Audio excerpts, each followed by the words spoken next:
Bonjour à tous, je suis Walter, je vous souhaite la bienvenue chez Develoop et à ce nouvel épisode de notre cours complet de HTML5 et CSS3.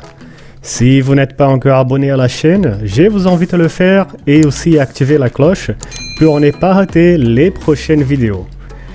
Tout cela dit, je vous souhaite un bon cours, entrez avec nous dans ce loop and let's code. Dans cette vidéo, on va parler à propos de la sémantique du texte en ligne. Ça veut dire quoi, sémantique du texte en ligne? Bon, tout d'abord, et d'une façon bien simplifiée, un texte en ligne, c'est tout le texte qui est contenu dans une balise de type P, de type paragraphe. Et en HTML, on a des éléments pour le texte en ligne qui peuvent être utilisés pour définir la signification, la structure ou la mise en forme d'un terme, d'une ligne ou d'un fragment de texte. Pour vous expliquer ça dans la pratique, on va ensemble créer un nouveau sous-dossier pour l'exercice d'aujourd'hui. On va créer ce sous-dossier dans notre dossier dédié au cours HTML5 et CSS. Et ici, dans le dossier exercice, on va créer un nouveau sous-dossier, le dossier 003. On va entrer dans le dossier et l'ouvrir avec VS Code.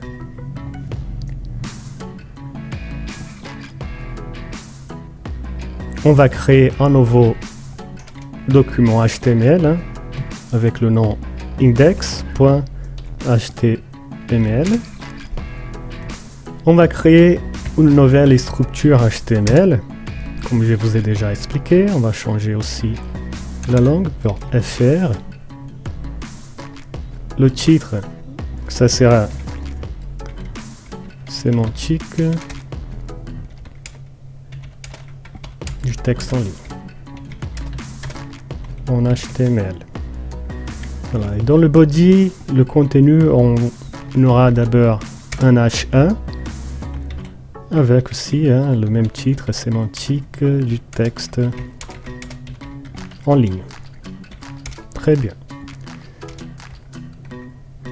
Là, on aura une structure en bloc de texte avec un sous-titre et un paragraphe. On va ouvrir notre document HTML sur le navigateur, notre page HTML. Et une fois fait, je vais vous expliquer le premier élément sémantique pour les textes en ligne. Il s'agit du élément strong.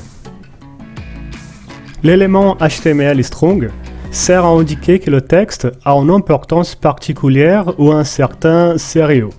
Pour vous donner un exemple, on va rajouter ici un peu de texte avec l'explication de l'élément strong. Imaginons que par exemple, le mot strong ici dans ces paragraphes, c'est un mot important qu'on veut mettre, qu'on a envie de mettre en évidence. Donc pour le faire, rien de plus simple, on va utiliser la tag strong et on va mettre le mot strong dedans. Comme ça. Voilà. Et comme résultat, on voit bien, ça reste bien clair que strong c'est un mot de poids. Il est même voilà, transcrit comme un texte gras, indiquant que ces mots, il y a un sérieux, une importance particulière, qu'on veut attirer l'attention du lecteur sur ces mots. Une autre façon de le faire, mais beaucoup plus ancienne, c'est d'utiliser l'élément B. L'élément B des body en anglais, que ça veut dire gras. Pour l'exemplifier aussi, je vais rajouter un peu de texte avec la description de cet élément. Et dans ce texte, imaginons qu'on veut attirer l'attention sur voilà, cette sentence. Je vais la copier. Tac. Mettre le B. Et si on voit le résultat, on voit bien qu'on a, de façon visuelle, on a exactement le même résultat. On voit des mots en gras. Voilà, qui attire l'attention sur ces mots, hein, enrobés par les tags, soit la tag strong, soit la tag B. Mais comme c'est bien dit ici, anciennement, cet élément était utilisé pour mettre le texte en gras. Mais aujourd'hui, on fait plus ça, hein. Vous allez peut-être retrouver des codeurs qui font encore ça, mais c'est pas conseillé de le faire parce qu'aujourd'hui, tout ce qui s'est mis en forme, hein, des gras, des couleurs, etc., on va utiliser le CSS, des propriétés CSS, qu'on verra un peu plus tard dans ces cours. Donc c'est bien de savoir que l'élément B existe, parce que peut-être que vous allez le retrouver, hein, dans votre carrière de codeur. Mais s'il faut choisir à chaque fois qu'il faut mettre un mot important en évidence dans un texte, on va utiliser l'élément strong, hein, et on laisse de côté l'élément B. Un autre élément qu'on peut utiliser pour mettre en évidence un texte, c'est l'élément EM. L'élément EM, on peut l'utiliser dans des cas spécifiques, comme par exemple pour mettre en évidence un texte en termes techniques, une phrase dans une langue étrangère, ou encore l'expression des pensées d'un personnage. Imaginons qu'on est en train d'écrire un roman, hein, et on veut mettre en évidence l'expression des pensées d'un personnage. On pourra utiliser l'élément EM. Et comme caractéristique, l'EM, au lieu d'être affiché en gras comme l'élément strong, il va être affiché en italique. Un autre élément qu'on pourrait utiliser pour donner exactement le même résultat visuel, c'est l'élément I. Hein, par exemple, ici, le mot italique, si on veut l'afficher en italique, et on le met dans une balise I, le résultat qu'on aura, hein, visuellement, c'est exactement le même résultat que l'élément EM. Mais ici, dans le même cas que l'élément B, l'élément I, c'est un élément HTML très ancien. Et dans nos jours, on préfère une option plus moderne, c'est le EM, parce que EM a une valeur sémantique pour notre navigateur.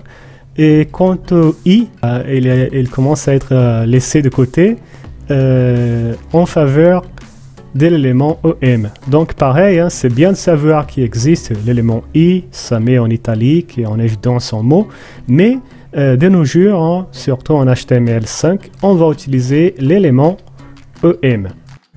Un autre élément qui peut s'avérer très utile pour nous, c'est l'élément ABBR. L'élément ABBR sert à donner une signification à une abréviation ou un acronyme qu'on puisse utiliser dans notre texte.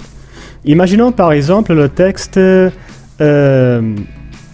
cours de HTML et CSS.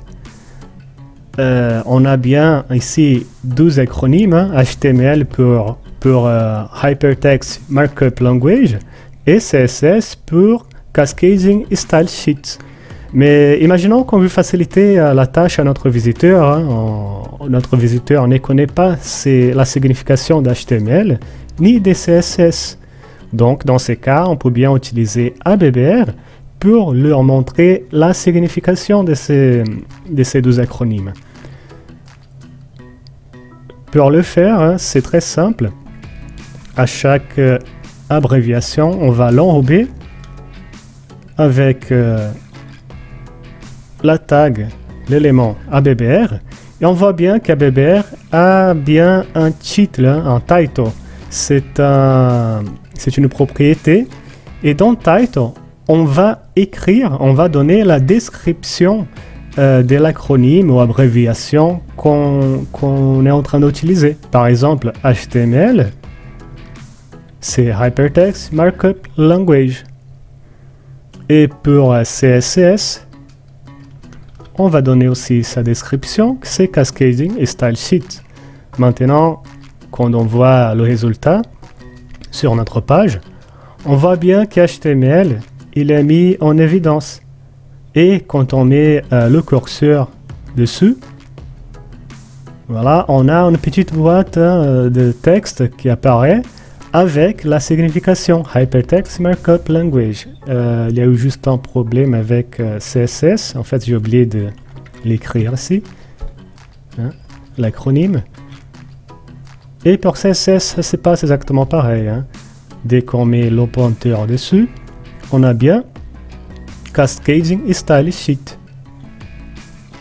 Deux autres éléments que je vais vous montrer aujourd'hui qui sont très utiles et très intéressants sont l'élément sup et sub. L'élément sup, il nous sert à mettre ou afficher un texte en exposant. Imaginons par exemple l'équation E égale à MC au carré. Dans cette fameuse équation d'Einstein, hein, on sait bien que le 2 qui est ici, il est en exposant. Donc, rien de plus simple hein, de le faire. Il suffit qu'on rajoute la tag sup. Je vais faire un petit espace ici, juste pour faciliter l'écriture. Voilà, sup. Et le 2 vient entre ces deux balises-là. Si on essaie d'afficher le résultat maintenant, on voit bien hein, que notre 2 est bien en exposant. Maintenant, on peut bien lire et écrire notre équation E égale à MC au carré. Et pour l'élément sub, il fait exactement au contraire du élément sup. L'élément sub, il sert à afficher du texte sous-crit. Par exemple, dans la formule, hein, la molécule de 2, H2E, on a bien un 2 ici, mais il est sous-crit. Donc, si on veut le faire, on fait exactement pareil hein, pour le sup. On rajoute la tag sub. On met le 2 dedans. Et une fois fait ça, on a bien notre H2E bien écrit ici. Hein. Donc, ce sont deux éléments hein, très simples, mais très utiles au moment de bien écrire, hein, surtout des formules mathématiques ou chimiques. Comme ça, c'est bien à retenir ces deux éléments. Comme à chaque fois, je vous invite à refaire cet exercice par vous-même, parce que la pratique, c'est une partie très importante du procès d'apprentissage. Si vous avez bien aimé cette vidéo, laissez-nous un pouce bleu et si vous avez une question, une remarque ou suggestion à faire, laissez tout ça dans les commentaires. Et on se voit dans la prochaine vidéo.